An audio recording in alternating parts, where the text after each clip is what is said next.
The St. Regis Mohawk Tribe is joining the fight to end Native mascots in schools.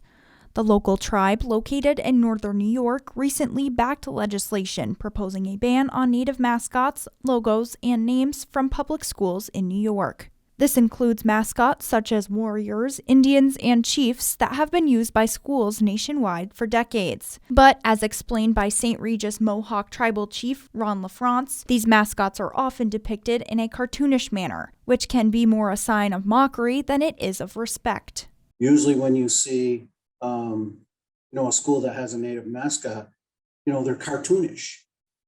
And that's, we are not cartoons. We are living, breathing people.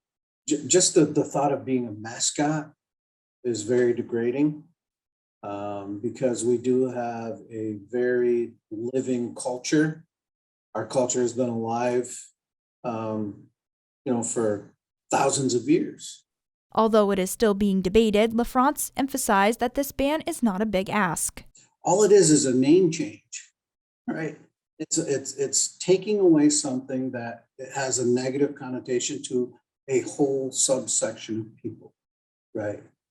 We are not extinct.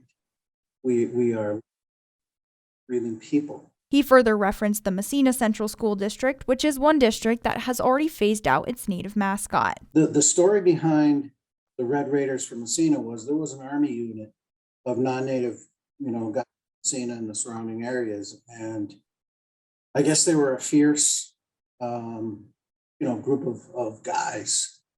So when the wrestling coach approached me about, having the tribe support that, and I said, why don't you just do some army guys?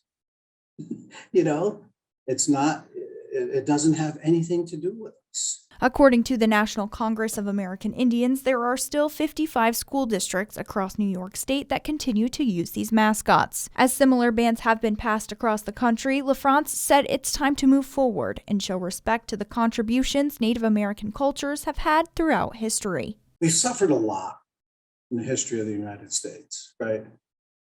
We are a big part of that history. There are people that are still here. We are still here and will always be here. That's what we are. We're resilient and we are survivors. In this day and age, with everything being politically correct, I think this is one of the correct things to do. For ABC 50 Now in Watertown, I'm Isabella Colello.